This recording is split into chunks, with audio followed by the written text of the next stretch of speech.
अमन और चैन की दुआ मांगने आए हैं। आज आप देख रहे हैं जिस तरह से धर्म और ध्रुवीकरण की राजनीति पूरा देश में चल रही है, धर्म के नाम पे लोगों को बांटने का जो एक काम चल रहा है, हम प्रार्थना करते हैं परमात्मिक शक्ति में बहुत बड़ी ताकत होती है। दुआ वो काम कर सकती है जो दवा नहीं कर सकती।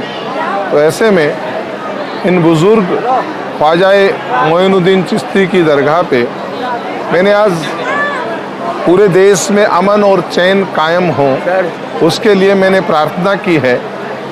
और हम लोग ये भी दुआ करते हैं कि सबको ये मेरे मालिक आप सद्बुद्धि प्रदान करें, सब लोग अमन और शांति से जी सके।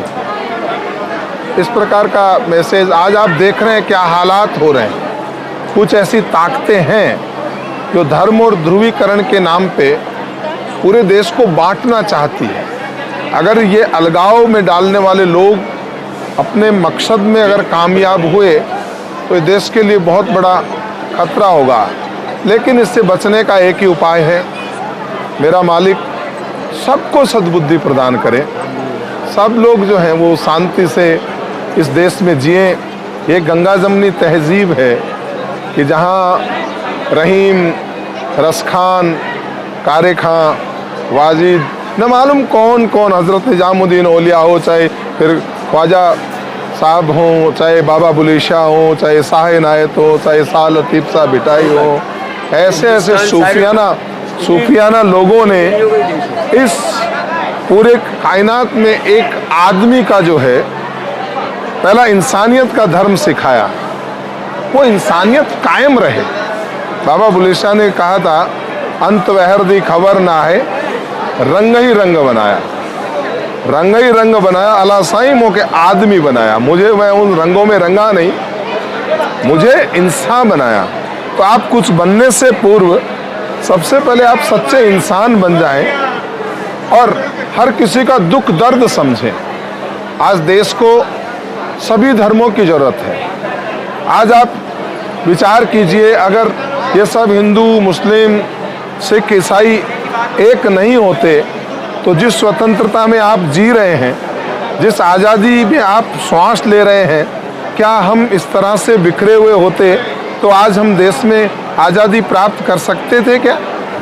इस आज़ादी को प्राप्त करने के लिए कांग्रेस ने एक मंच दिया, सबको एक जगह लेकर के आई और लोगों को कहा कि जब तक ये फूट डालो राज करो की नीति जो थी वो अंग्रेजों की थी। वो चाहते थे कि हिंदू और मुसलमान, सिख और ईसाई सभी धर्मों के लोग आपस में लड़ते रहें और वो अपने ऊपर राज करते रहें। लेकिन ये समझ दी, मौलाना साहब हो, गांधी जी हो, सरदार वल्लभ भाई पटेल हो, नेहरू जी हो, सबने मिलकर के कहा जब तक हम बटे रहेंगे देश गुलामी की जंजीरों से कभी मुक्त नहीं होगा। तो जो लोग, ये वो लोग जान सकते हैं जिन्होंने इस देश की आज़ादी के लिए काम किया, इस देश की आज़ादी के लिए, अंग्रेजों से मुक्त कराने के लिए सभी धर्मों को एक जगह एक सूत्र में पिरो करके एक ताकत का निर्माण किया, वो जान सकते हैं। लेकिन जिन्होंने अंगुली नहीं कटाई हो कभी आज़ादी की लड़ाई में, वो क्या जाने पीर पर आई। वाकिफ ही नहीं जो तीरों से वो तीर चलाना क्या जाने, क्या दर्द में लज्जत होती है बेदर्द जमाना क्या जाने, वो क्या जाने मेरे भाई, जिन्होंने कभी आज़ादी की लड़ाई नहीं लड़ी। फिर भी हम तो कहते हैं भगवान करे इस देश में सब अमन चैन से रहें, सबको परमात्मा सद्बुद्धि प्रदान करे और इस देश में शांति कायम हो। कल देशव्यापी धरना रहेगा, इस बारे में आपका क्या कहना? ये दुर्भाग्यपूर्ण है। आप जानते हैं गांधी परिवार, नेहरू जी ने अपना जीवन, आप जानते हैं उनके पिता जो थे मोतीलाल जी नेहरू जो थे, उस जमाने के सबसे महंगे वकील थे। आनंद भवन जो इलाहाबाद में था, क्या ऐस आराम के सामान में कोई कमी थी क्या? फिर भी देश को आज़ाद कराने के लिए ये वही नेहरू गांधी का परिवार है कि उस आनंद को छोड़ करके 9.5 वर्ष नेहरू जी ने जेल में बिताए। क्या जरूरत थी? आनंद और ऐश तो था ही ना, उस जमाने में कमी तो कुछ थी नहीं। लेकिन और ये भी कोई मालूम नहीं था, ऐसा कोई बादल छटे हुए नहीं थे कि देश आज़ाद होगा ही। आज उस परिवार ने पूरा आनंद भवन देश को समर्पित कर दिया। आप देख सकते हैं वो क्या कुछ छोटे मोटे, पूरा भारत उनका है। वो संपूर्ण भारत के दिलों में राज करते हैं। उन्हें कुछ भी गलत करने की जरूरत नहीं है, लेकिन लोग इनसे हिसाब न मांग लें, इसलिए दुनिया का ध्यान भटकाने के लिए, चंद चुनावी फायदे लेने के लिए ये इस तरह के स्टंट करते रहते हैं। ये दुर्भाग्यपूर्ण है। सोनिया गांधी जी, राहुल गांधी जी डरने वाले नहीं हैं। सत्य परेशान हो सकता है, पराजित नहीं हो सकता। तो मुझे लगता है कि हम लोग इसका विरोध करेंगे। आप देख रहे हैं, पूरा भारत देख रहा है, पूरा संसार देख रहा है कि आज सरकारी मशीनरीज, चाहे वो सीबीआई हो, चाहे ईडी हो, सीआईडी, उनका किस तरह से दुरुपयोग हो रहा है।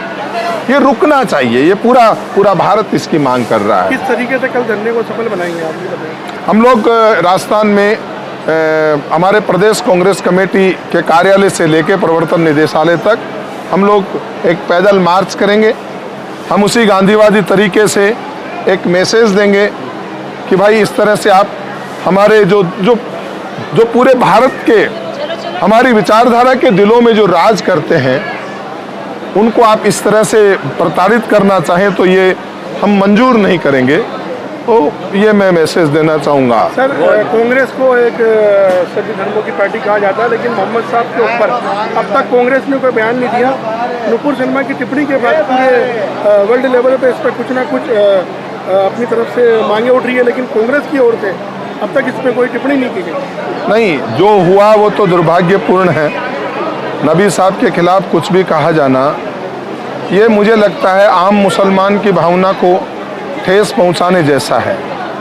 मैं आज, मेरे को भगवान राम के प्रति कोई कहेगा तो उसका मुझे उतना ही, चाहे मैं अपना परिवार का दर्द सहन कर सकता हूं, लेकिन जहां मेरी आस्थाएं जुड़ी हुई है, उन आस्थाओं पे अगर कोई चोट करेगा, वाकई ये बड़ा गलत बात है। मैं इसका विरोध करता हूं।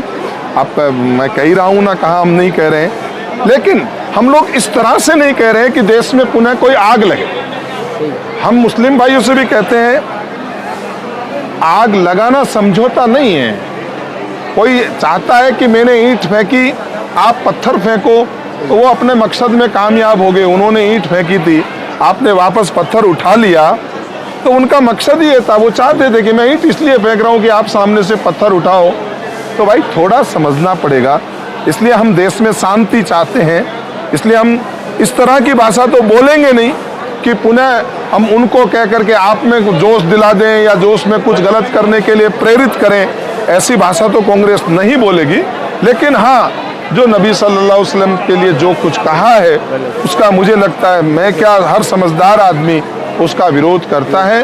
किसी की भी आस्था पे, चाहे वो नबी सल्लल्लाहु अलैहि वसल्लम हो, चाहे भगवान राम हो, चाहे गॉड हो, जो भी हो, किसी की भी आस्था पे मुझे नहीं लगता मेरे भाई ये चोट होना चाहिए। आपका नाम और पद बताइए। राम सिंह राव नाम है, राज्य मंत्री और राजस्थान सरकार में वंशावली एकेडमी का चेयरमैन है।